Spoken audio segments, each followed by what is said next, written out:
What's up, everyone? Mitch Sadowski here with you at Coastal Performance. We're going to talk about Bryson Beef Shambo. No, Bryson DeChambeau. So we're talking about the size gains, the distance gains, and the golf performance that he's increased over the last few months. So this, we are talking about nutrition, specifically the gains, bro. So how do you put on that much size to increase that much swing speed and that much distance? Well, what Bryson's trying to do is switch and move the force velocity curve. So force times mass equals acceleration. So if we're going to both increase force and increase mass of the body to increase acceleration, he's got to hit both of those equations. So we're going to talk about the mass part today. I think a lot of people saw on the PGAtour.com the menu of Bryson's day-to-day eating, and it included a lot of bacon and eggs, it included a lot of steak, and about 85,000 calories worth of protein shakes. Maybe not that much, but the one thing that I did find interesting was at the very bottom it said 3,000 to 3,500 calories per day. That is incorrect. Bryson probably spends, just on some of the tour players that we work with, our tour guys usually expend about 4,000 to 5,000 calories on a low day. They're probably around 6 when you include the hours of practice, the hours in the gym, all the extra things that they're doing throughout the day. So Bryson's probably taking in about 7,000 calories per day to put on that much size. So how do we do that?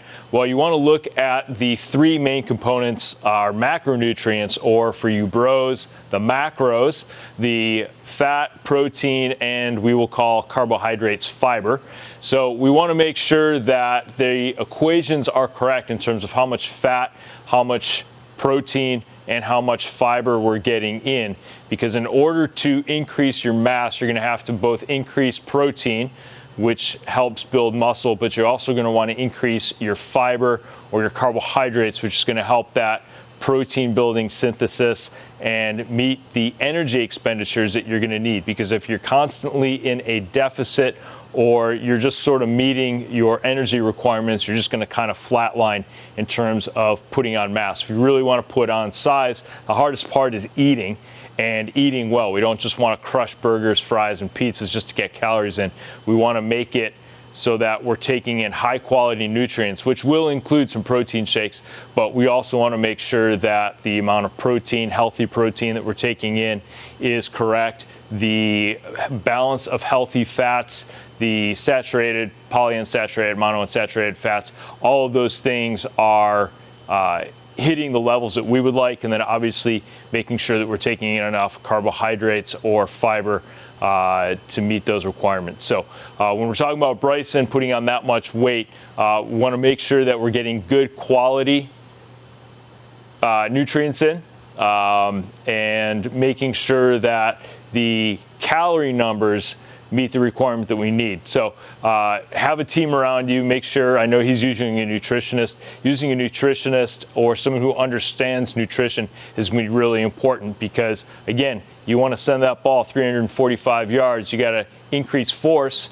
So you're going to check out our strength portion that we're doing on Bryson. We already covered the swing portion with Brendan in terms of how do we create more speed in our swing.